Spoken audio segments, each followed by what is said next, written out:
25 décembre 2024, jour de Noël.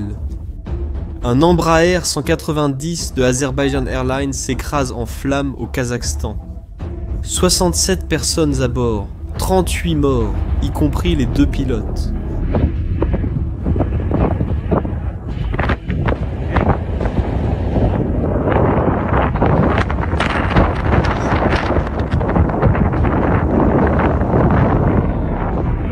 Le vol 8243 était parti de Bakou à destination de Grozny, en Tchétchénie russe. Mais quelque chose a terriblement mal tourné alors qu'il traversait l'espace aérien russe. Des éclats ont transpercé le fuselage. Le système hydraulique est tombé en panne. Et au lieu d'atterrir dans des aéroports russes proches, il a été forcé de traverser la mer Caspienne jusqu'au Kazakhstan. La Russie a déclaré que c'était un accident, que c'était des drones ukrainiens, ou peut-être le mauvais temps. Vladimir Poutine a présenté des excuses pour l'incident tragique, mais n'a jamais admis sa culpabilité. 7 mois après l'accident, le président de l'Azerbaïdjan a brisé le silence et a fait une déclaration qui allait anéantir toute chance de diplomatie. L'idée qu'il s'agissait d'un drone ukrainien qui aurait éventuellement touché l'avion est absolument ridicule. Il y a eu 2 attaques contre l'avion. Alors, vous pouvez imaginer, un drone ukrainien arrive, vise l'avion azéri, le touche, puis s'écrase. Et ensuite encore une fois. Donc c'est une histoire pour la maternelle. Nous savons ce qui s'est passé. De plus, l'espace aérien de la Russie n'a pas été fermé. Plusieurs minutes après que l'avion ait été touché. Et cela relève aussi de la responsabilité de ceux qui ne l'ont pas annoncé. Alors tout cela est clair comme le ciel d'aujourd'hui. Et cette déclaration ne concerne pas seulement un avion. Il s'agit de la fin d'une alliance qui a duré des décennies, et du début de quelque chose que Poutine n'aurait jamais imaginé. Un ancien allié qui n'a plus peur de le traiter de menteur devant le monde entier. Mais il y a quelque chose d'encore plus inquiétant pour Poutine dans toute cette histoire. Alors que l'Azerbaïdjan s'éloignait de la Russie, il se rapprochait d'un autre pays que Poutine considère comme son ennemi existentiel, l'Ukraine. Ce qui a commencé comme une tragédie aérienne à Noël pourrait se transformer en une alliance qui changera complètement l'équilibre des pouvoirs dans la région et la Russie. Eh bien, ils le savent, à tel point qu'ils ont commencé à accuser publiquement l'Azerbaïdjan de quelque chose d'impensable. Aider activement l'Ukraine dans des opérations militaires contre le territoire russe. Pour comprendre comment nous en sommes arrivés à cette situation, nous devons revenir à ce jour de Noël et examiner chaque détail de ce qui s'est réellement passé. Parce que les preuves montrent une histoire bien différente de la version officielle russe. Le vol 8243 a décollé normalement de Bakou à 8 h du matin, heure locale. C'était un vol de routine qui ne devait durer que 2 heures, mais lorsque l'appareil est entré dans l'espace aérien russe, quelque chose d'extraordinaire s'est produit. Les passagers ont entendu des explosions. D'étranges objets métalliques ont transpercé la cabine. Des personnes ont commencé à saigner à cause de blessures causées par des éclats qui ont traversé le métal du fuselage.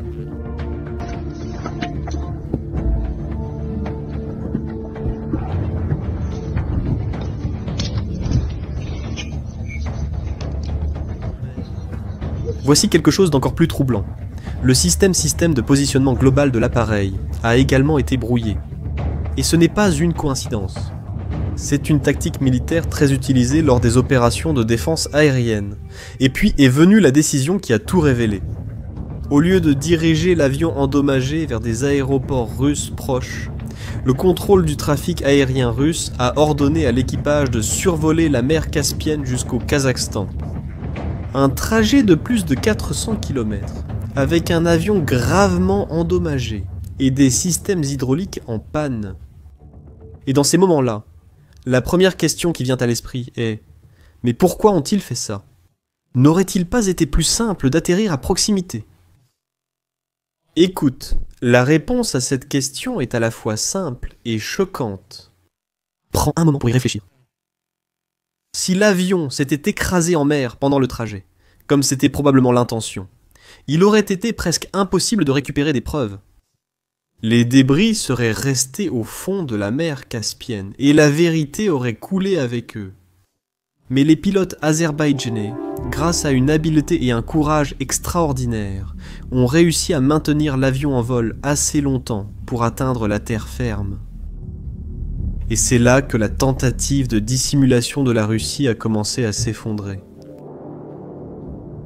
Les premières explications russes étaient presque comiques. Ils ont dit que l'avion était entré en collision avec un vol d'oiseaux. Mais les experts en aviation ont ri de cette version. Les oiseaux ne volent pas à l'altitude où les premiers dégâts sont survenus. Et les oiseaux ne créent certainement pas de motifs de perforation cohérents avec des éclats de missiles. Ils ont changé de version, probablement à cause du mauvais temps. Mais les données météorologiques ne confirmeront pas de conditions sévères dans la région. La troisième tentative fut la plus révélatrice. Ils ont admis que des systèmes de défense aérienne étaient actifs dans la région en raison des attaques de drones ukrainiens. Poutine a finalement appelé le président Aliyev, 3 jours après l'accident, non pas pour admettre une faute, mais pour présenter des excuses pour le fait que l'incident tragique se soit produit dans l'espace aérien russe. Une stratégie soigneusement choisie pour éviter d'assumer une responsabilité légale pour ce qui s'est passé. Mais Aliyev n'était pas intéressé par les jeux diplomatiques. Il avait des preuves.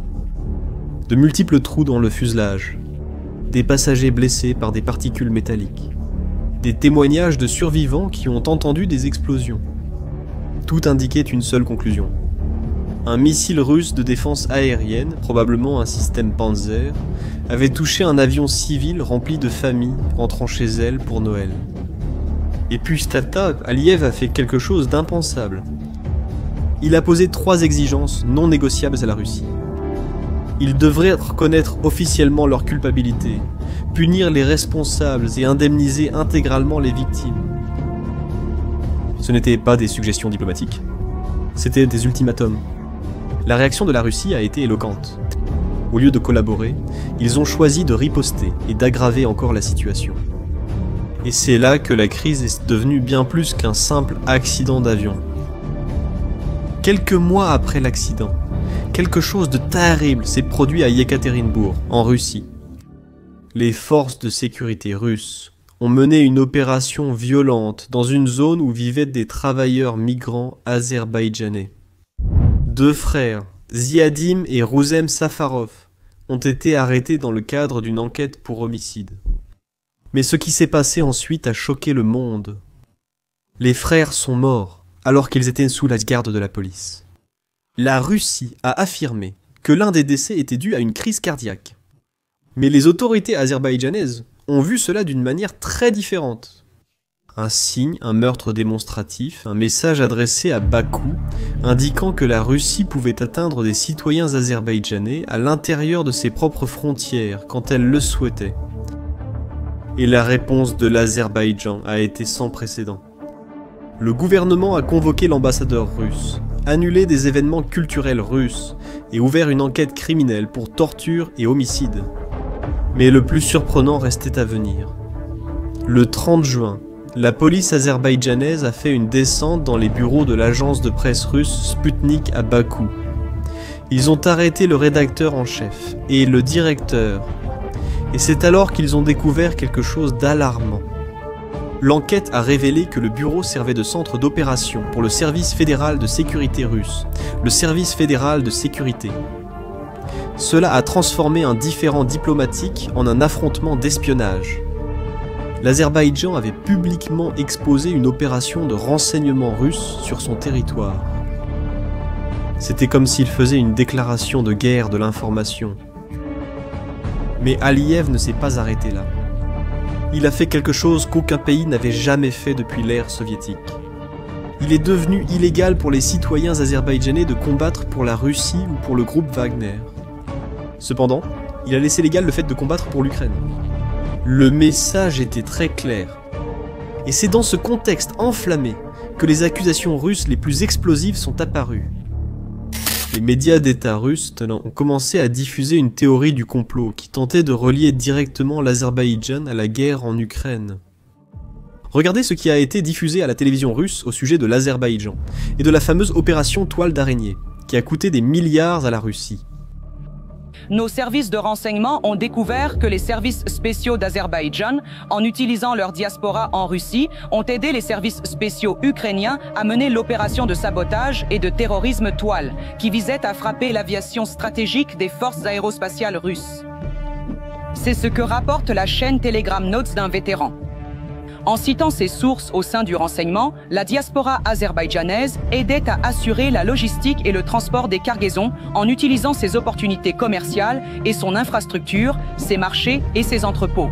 C'est pourquoi les services secrets russes mènent actuellement des actions pour neutraliser les diasporas azerbaïdjanaises, qui, au sens propre du terme, servent de résidence aux services secrets azerbaïdjanais, travaillant en étroite collaboration avec les Ukrainiens. L'accusation russe était simple. La communauté azerbaïdjanaise en Russie aurait aidé l'Ukraine à mener l'une des attaques les plus dévastatrices contre des installations militaires russes. L'opération Toile d'araignée a détruit 117 drones, frappé 5 bases de bombardiers stratégiques et causé des dégâts estimés à des milliards de dollars. Mais il y avait un problème avec cette théorie. Elle était complètement inventée. L'opération Toile d'araignée a été une humiliation totale pour les services de sécurité russes. Des drones ukrainiens ont réussi à pénétrer à des centaines de kilomètres à l'intérieur du territoire russe et à atteindre certains des actifs militaires les mieux protégés du pays. Ce fut un échec de renseignement désastreux. Mais au lieu d'admettre son incompétence, la Russie a choisi une narration plus commode. Blâmer l'Azerbaïdjan. Cela servait à plusieurs fins. Premièrement, cela détournait l'attention de l'échec du service fédéral de sécurité. Deuxièmement, cela justifiait la répression contre la communauté azerbaïdjanaise qui avait déjà lieu. Troisièmement, cela envoyait un message aux autres pays post-soviétiques. Si vous vous alignez avec l'Ukraine, vous serez étiqueté comme terroriste. C'était une opération psychologique classique, sauf que elle n'a pas fonctionné. Alors que la Russie inventait des théories du complot, l'Azerbaïdjan aidait réellement l'Ukraine. Pas avec des opérations secrètes de sabotage, mais avec quelque chose de bien plus puissant. Un soutien ouvert et constant. Depuis le début de l'invasion russe, l'Azerbaïdjan a envoyé plus de 42 millions de dollars en aide humanitaire et à la reconstruction pour l'Ukraine. Médicaments, nourriture, équipements électriques essentiels pour réparer le réseau énergétique dévasté par les attaques russes. Plus de 130 transformateurs, 70 générateurs, des millions de mètres de câbles électriques. Mais c'est l'équipement de déminage qui a vraiment irrité Poutine. L'Azerbaïdjan, qui possède une vaste expérience en déminage après le conflit du Karabakh, a envoyé des machines comme la Revival-P pour aider l'Ukraine à nettoyer les territoires nouvellement libérés. Pour la Russie, cela a franchi une ligne rouge.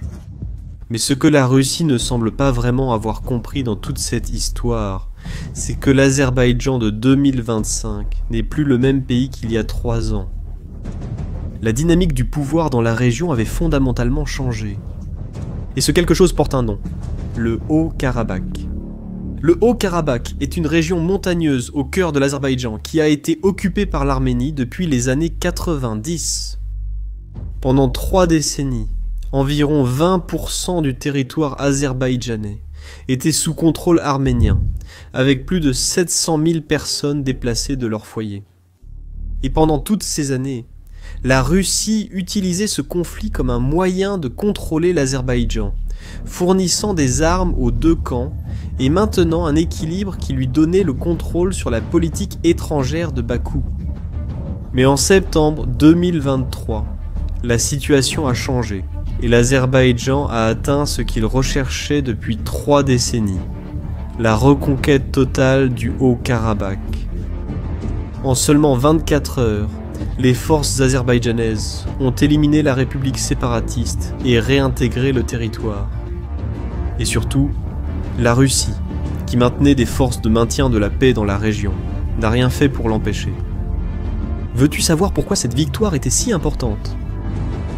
Parce que pendant des décennies, le conflit non résolu du Karabakh a été la principale source de levier de la Russie sur l'Azerbaïdjan, Les Russes maintenaient ce conflit gelé et l'utilisaient pour contrôler la politique étrangère, aussi bien de l'Arménie, ainsi que de l'Azerbaïdjan lui-même. Mais lorsque la Russie s'est embourbée en Ukraine, sa capacité à projeter sa puissance dans la région du Caucase a diminué de façon spectaculaire. Les forces de maintien de la paix russe sont devenues de simples observateurs passifs. Et Aliyev a compris qu'il avait une fenêtre d'opportunité historique. Comme vous pouvez le voir, la reconquête du Karabakh n'a pas été seulement une victoire militaire, ce fut une libération géopolitique. Pour la première fois depuis l'indépendance, l'Azerbaïdjan était libéré du principal problème qui le maintenait dépendant de la Russie, et cela a tout changé. Désormais, Aliyev pouvait faire quelque chose qui était considéré comme impensable avant septembre 2023. Confronter directement la Russie sans craindre de représailles. Le conflit avait été résolu selon les conditions de l'Azerbaïdjan et non celles de la Russie. Et il y avait un autre facteur crucial, une alliance avec la Turquie. L'Azerbaïdjan et la Turquie ne sont pas seulement des partenaires.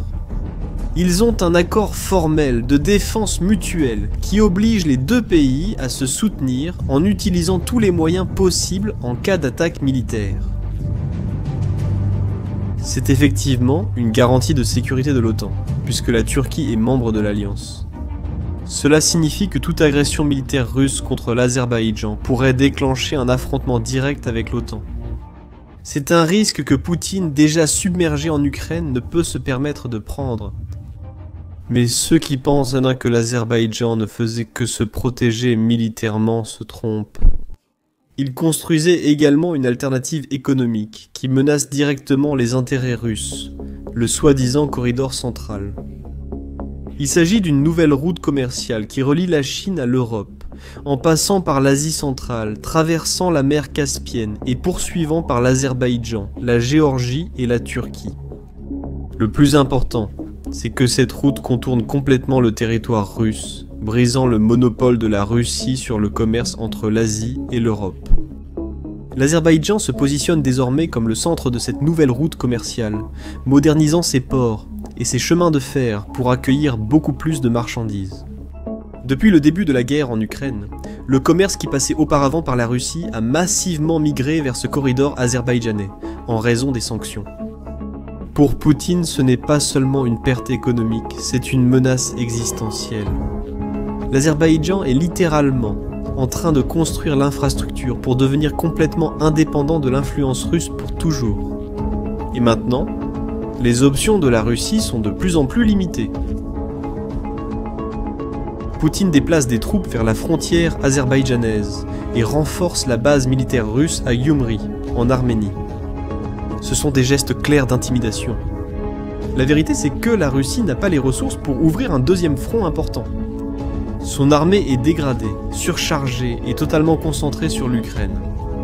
Déclencher une guerre avec l'Azerbaïdjan signifierait, en d'autres termes, affronter la Turquie et par extension l'OTAN elle-même.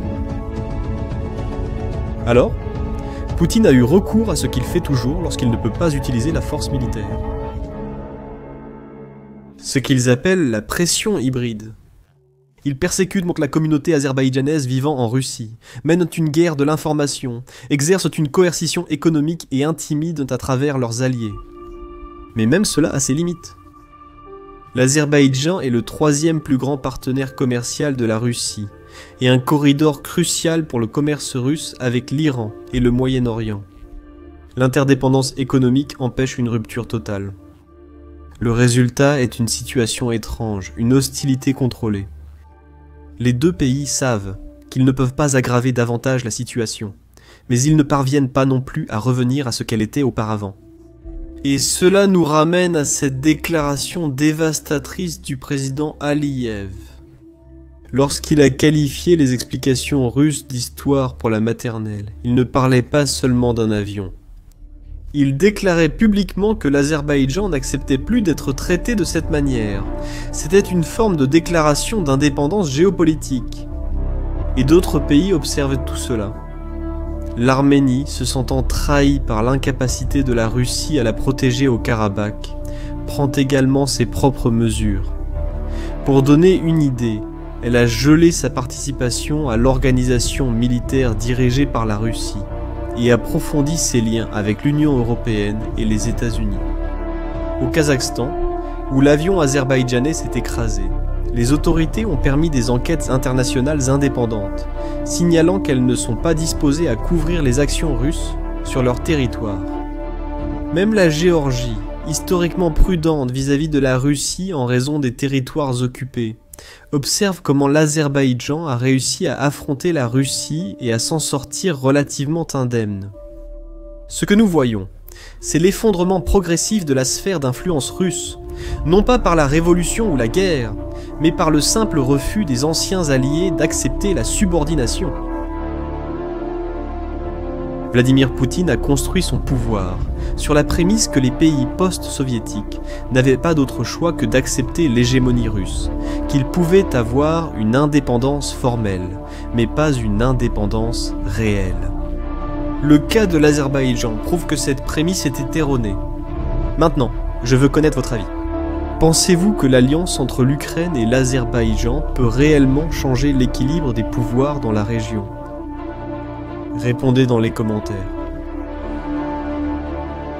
Si vous avez aimé ce contenu, n'oubliez pas de vous abonner à la chaîne et de partager cette vidéo. À la prochaine!